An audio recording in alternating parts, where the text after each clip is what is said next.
Hello everyone. Today's class is about graph neural networks, so we will just focus on their basics. Here we start with the graph neural networks.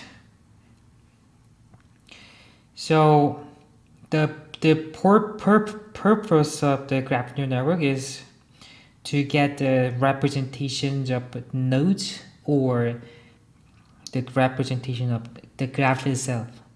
So in this graph neural networks, so we focus on the most popular and representative node representation learning methods. So it takes graph data, so which is pretty the same as the network embedding, which we talked about last week. No, 2 weeks ago, right? So we take the graph data. So the goal is the node level representations. So we try to get k-dimensional representation, right? And which is much smaller than the number of vertices. So we can encode the important properties, particularly the locality about the node neighbors, and we can reduce the dimensionality, and it is much effective for multiple downstream tasks such as node classification and link prediction. So we will learn another technique. So the GNN is also to reduce the dimensionality. So it takes the graph data, the output is representation, or it directly used the task-wise information like the true class label in the case of the node classification, and we use these information for the updating GNN. So it could be used for the unsupervised learning or the supervised learning. So it is quite flexible compared to the node classification because it is very convenient to add the task-wise softmax layer or different loss function, which is more stable learning compared to the network embedding. So let me give you the reason why. In today, maybe I will briefly talk about it. So GNN is getting more popular and popular in all machine learning areas. So this is the DCE's iClear conference submission, the keyword statistics. So when you see the top keywords, obviously deep learning is still on the top. Oh, come on. And what is the second one? So reinforcement learning. So reinforcement learning is also popular. Third one is representation learning, and the fourth one is graph neural networks. So deep learning and representation learning also includes the graph neural networks, right? But it is a specific neural types of the type of graph neural network, deep neural networks, but it is ranked at 4th. So, which means it's literally getting popular and popular. And so when you see the keyword usage in the last year, so deep learning and GANs are decreasing right now with respect to the usage, but when you see the graph neural networks, its usage is increasing right now, right? So when you see, so let me introduce the most recent use cases. So first one is from the DeepMind and Google Maps. So we're not using Google Maps really much in Korea, but except the Korea, everywhere is using Google Maps a lot. So it was pretty good before, but recently it even more improved in the accuracy. So they measure the accuracy of the real-time ETA.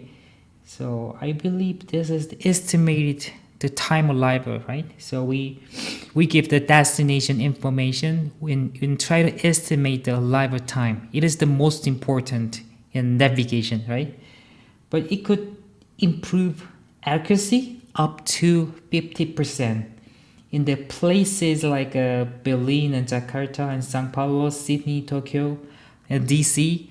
They all run in a very complicated area. So traffic prediction is advanced by using graph neural networks. Because as you know, the traffic information, the vehicles, the movement, and the road situation in the road network is also could be used for the graph neural networks. So with this way, we can predict the graph neural networks, predict their arrival time, and we got better accuracy. So in many areas, let me also introduce some biology discovery, right? The antibiotic discovery, and they are featured in Cell in Nature, and you are able to observe many articles even in Nature, Science, and Cells in these days, because their molecular information and their the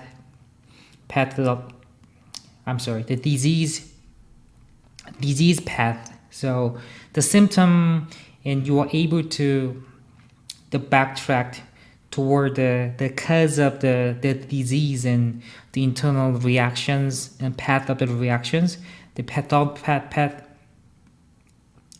their path is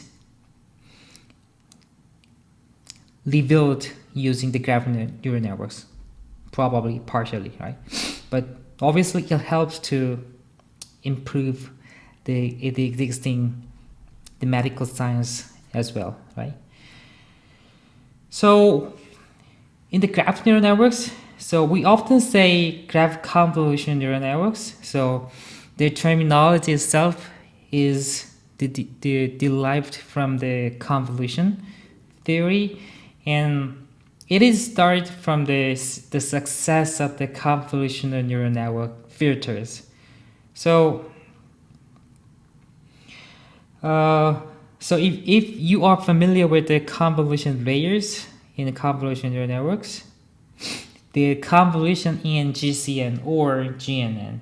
So these days we call the GNNs, and it is more generalized terms, and we try to include in all the possible the variants of the graph convolution neural networks, and their convolution is basically the same operation. So when we come back to the convolution neural networks, as you know, we define and train the convolution filter, right? So for example, we have this CNN filter, and it moves around the input image, and it looked at the pixel-wise information in the image, and the locality is captured from the CNN filter, and their output is a single float value. So with this way, it moves around the image, and we have the reduced the image representation from this size input data, right? It is from the power of the CNN filter, and we can employ multiple CNN filters, and we have the multi row dimensional input images, and we use the image at the same time. We stack another CNN layer, and we keep reduce the representation size, right? The graph neural networks and graph convolutional neural networks operate in the pretty similar ways. So from the success of the convolutional neural networks, so how would you explain the convolutional neural network for the graph data? So if you were the researchers that moment, probably three years ago, 4 years ago, the GNN, the popular GCN and GNN developed 2017. So it is just after the success of the CNN, right? So as you see the CNN, to use the CNN filter, and they assume that the input image is defined in the Euclidean space, right? The left, right, and up and down. Yeah, these information is important and required to use the CNN filter, right? Using this filter, we can capture the edgewise information, right? Or sometimes triangle, or this shape like the boundaries of the image, right? Many different filters, like sometimes eye shape like a filter, right? You have many filters in the different layers. So, but when you see the graph data, it is more shapes like this data. So they don't have left and right information. They just have neighbor information. So we don't have the left and right and up and down. We just have the neighbor information. So the naive way to leverage CNN data is make the graph data to grid-like input by having some transformation, or we just use grid-like graph data. So what is the correct grid-like input?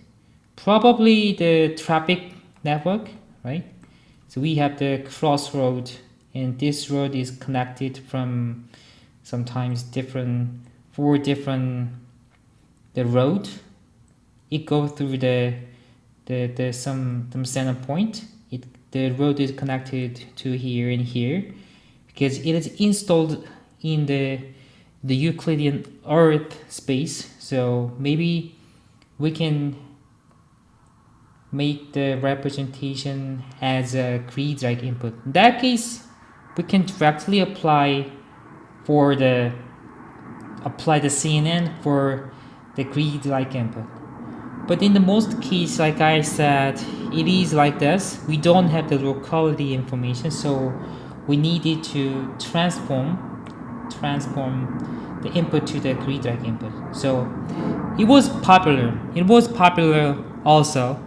So almost 2016 and 17, people try to develop another neural network to make the graph data to grid-like input.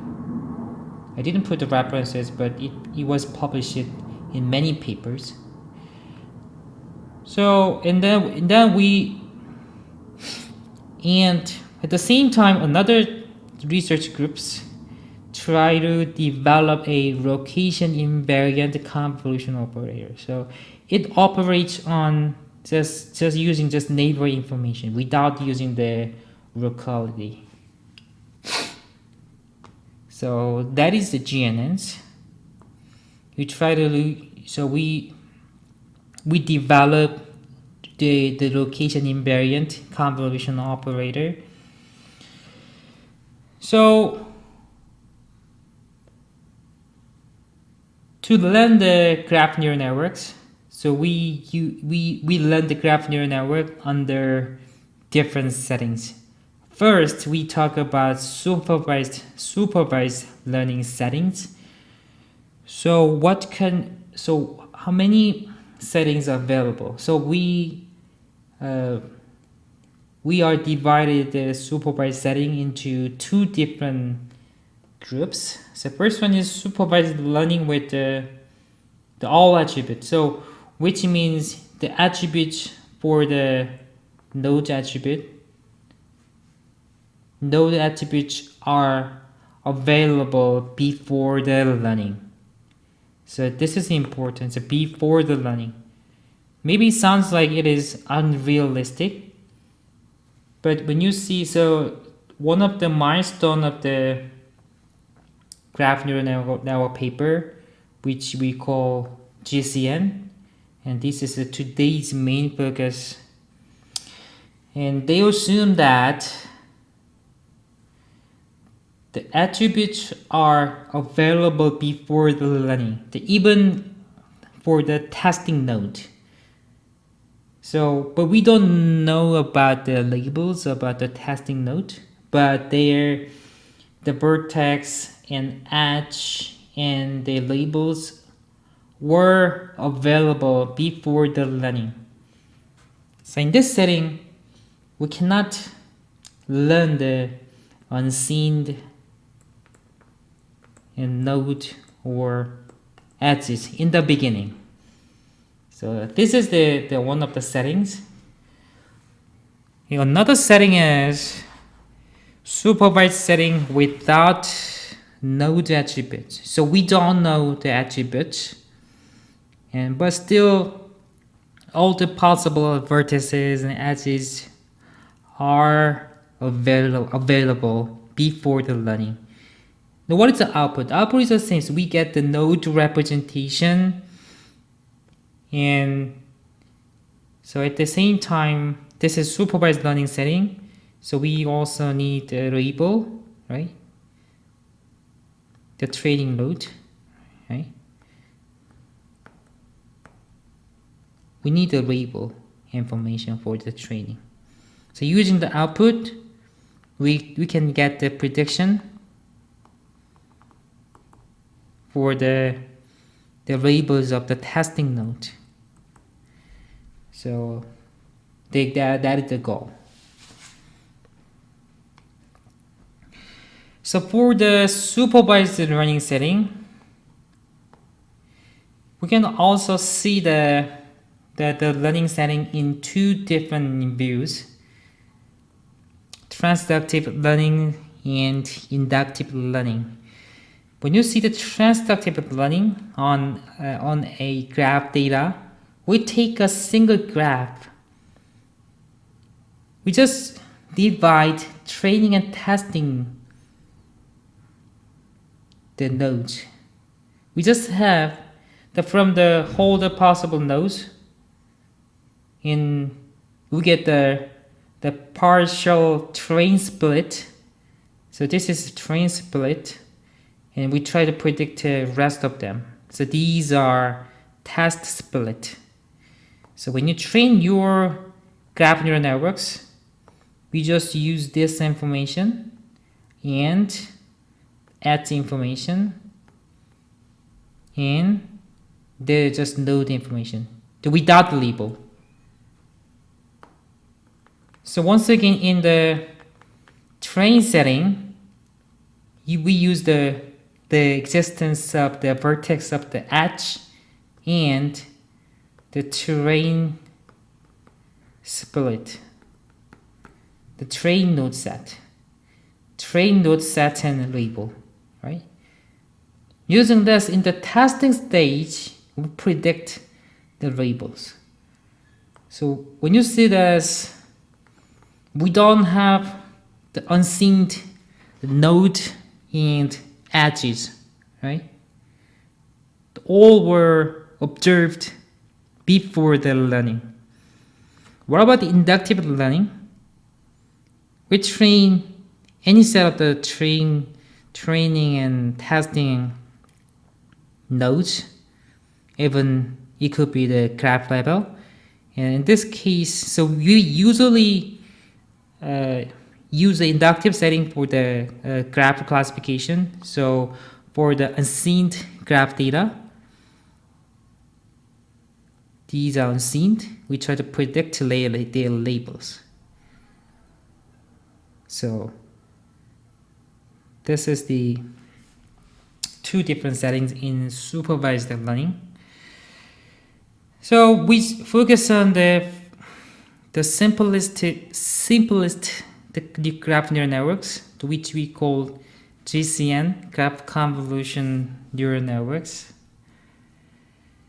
So it is a transductive supervised learning for an attributed graph data.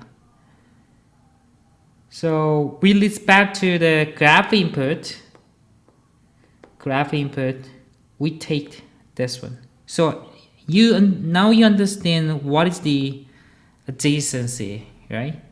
Based on the source and target information.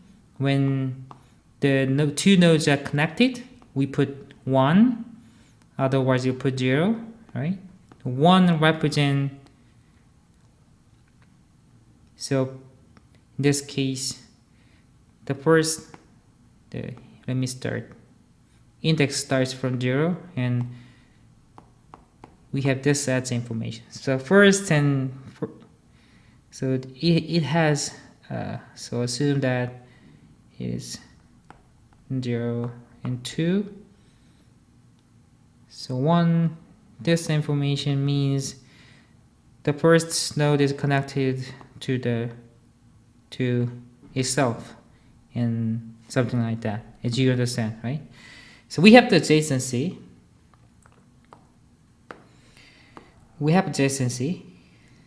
And we add identity matrix.